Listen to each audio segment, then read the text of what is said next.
Salut YouTube. Petite balade en rear-roue.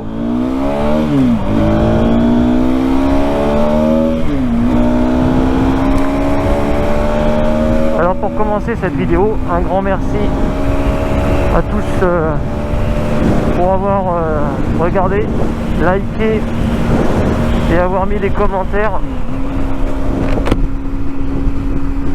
Ça fait extrêmement plaisir. Je ne m'attendais pas à ce que voilà, il y ait tant de personnes qui soient intéressées par les 125. Et c'est une bonne chose. Du coup aujourd'hui on va parler 125. On va parler de l'offre disponible sur le marché, en tout cas de l'offre pour lequel moi j'ai un intérêt. Je suis en veille parce que j'adore rouler en moto. Donc cette vidéo s'adresse encore une fois à tous ceux qui aiment la moto, déjà pour commencer, tous ceux principalement à tous ceux qui n'ont pas le permis gros cube et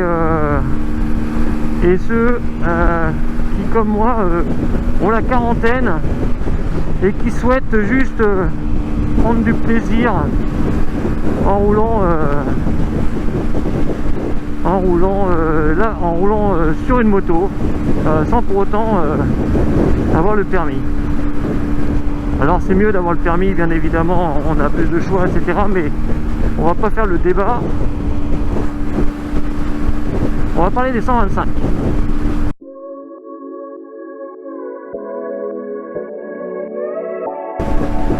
Alors, il y a quelqu'un qui m'avait dit dans un commentaire avec l'App 51, détrompe-toi, le marché de la 125 est en pleine expansion, il y en a vraiment beaucoup et effectivement, c'est vrai, il y en a de plus en plus et surtout le point le plus intéressant pour moi, c'est qu'il y en a pour tous les goûts. Il y en a pour tous les goûts, pour toutes les bourses. Et ça, c'est vraiment génial. C'est vraiment génial, d'autant plus que le prix maximal donc pour une 125 ne dépasse pas les 5000 €. Alors on va me dire, c'est super cher 5000 €. Sauf que entre 2000 et 5000 €, on a quand même une gamme de produits plutôt sympathique. Alors moi, je suis pas fan des sportives hyper sport comme le 125 YZF de Yamaha ou l'Aprilia Tuono ou qu'est-ce qu'il y a d'autre encore, la Kawasaki Ninja ou le Suzuki GSX-R. Parce que la position elle est vraiment position sportive et que sur un 4 temps avec une cylindrée de 125 cm3 on est à 15 chevaux. Alors 15 chevaux là, voilà, c'est sympa comme je le fais, mais sur un modèle hyper sport, en tout cas pour ce qui me concerne, je vais pas m'y retrouver dans ce genre de moto. Elles sont magnifiques, elles sont superbes, elles roulent bien parce qu'avec le carénage on peut facilement rouler à 120 assez bien d'après ce que j'ai pu regarder dans les vidéos. Mais bon, donc on va pas parler de super sport aujourd'hui, hein. Par contre il y a une énorme gamme de roadster plus ou moins néo-rétro, plus ou moins scrambler, dont le Century bien évidemment fait partie. Toutes les motos 125 aujourd'hui un peu typées, un peu brutes, un peu bad boy, vraiment il y a vraiment une offre pléthorique sur le marché. Et il y a aussi beaucoup d'offres chinoises. Alors Moi j'ai lu beaucoup de choses sur les motos chinoises. De ce que je peux en conclure de ce que j'ai lu et de ce que j'ai pu regarder, c'est qu'il y a des motos super sympas, mais dans l'ensemble elles ont toutes un look assez petite 125. Elles sont très typées, très sympas, comme les mâches. Il y a des mâches magnifiques, mais vraiment c'est pas valorisant. Et en plus les moteurs ils dépassent pas les 11 chevaux, ce qui fait que pour une moto un peu voilà, café racer par exemple, c'est magnifique les café racers, avoir 11 chevaux, voilà, ça me fait penser à l'hypersport limité à 15 chevaux. Bon bah voilà, 11 chevaux sur un custom, encore sur une moto pépère, où de toute façon on sait très bien qu'on n'est pas là pour faire de la vitesse, mais qu'on est juste là pour rouler, cruiser. Bon, ça passe encore, sous réserve que on puisse quand même rouler à 90 km/h, 85-90 km/h, même avec une montée, même avec du vent de face. Parce que si on descend à 75, tout juste 80, ça le fait pas en moto, même en 125. Je veux dire, c'est pas... Voilà. Donc les 15 chevaux, en général, elles font vraiment l'affaire. Mais l'offre de Scrambler est vraiment importante. Il y a cette année, en 2020, la nouvelle MT 125 qui vraiment, là je trouve qu'ils ont réussi, donc les avis sont très partagés avec cette moto, hein. Notamment sont très partagés sur le phare avant. Alors c'est nouveau, c'est moderne. Moi je trouve qu'ils ont su se remettre dans l'esprit original de la MT, du code génétique de la série MT, avec voilà, elle est dark, elle fait street, elle fait moi personnellement je la trouve superbe. En plus ils ont corrigé certains défauts de la première version, à savoir la position de conduite.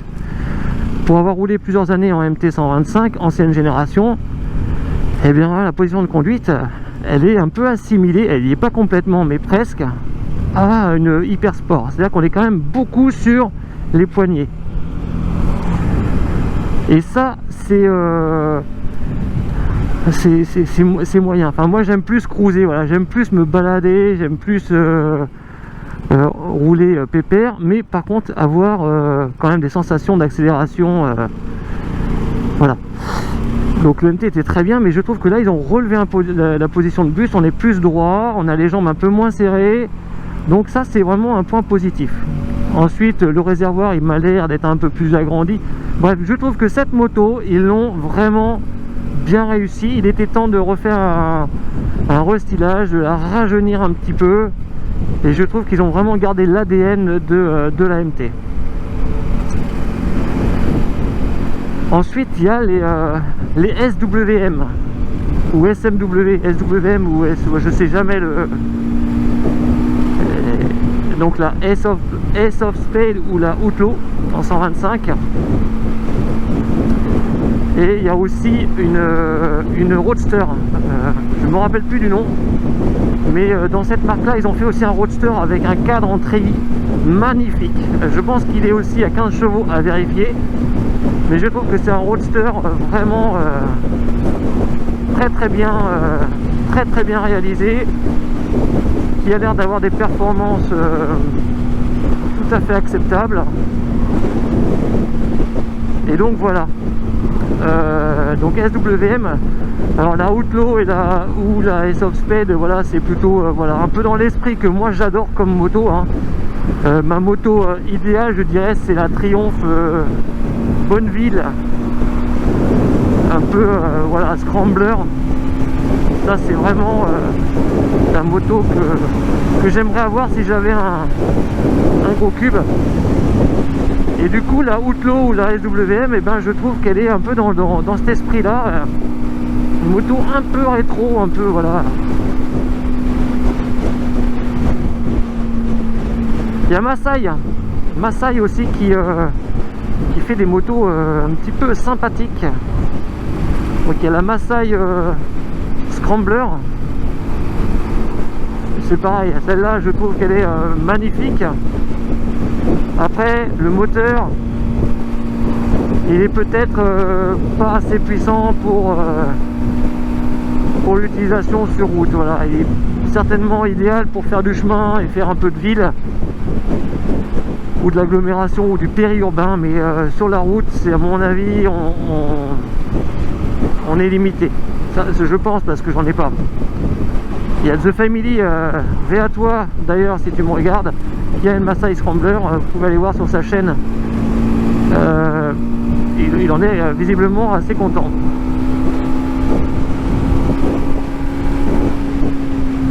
Et Masai, ils ont fait aussi un Scrambler, un Roadster. Je me rappelle plus du nom, le Roadster 125 de chez Masai. Il a une belle gueule. Il est aussi, encore une fois, très valorisant. Pour moi, il s'apparente à une 125 MT de chez Yamaha. C'est un peu le même ADN. Je trouve que, pareil, Masai a fait un Roadster super, super agréable. Et de 15 chevaux, je pense. Donc tout ça, c'est à vérifier. Moi, je donne des pistes comme ça de ce que j'ai pu apercevoir sur le web. Et alors moi, je me tourne en ce moment vers une autre catégorie de 225.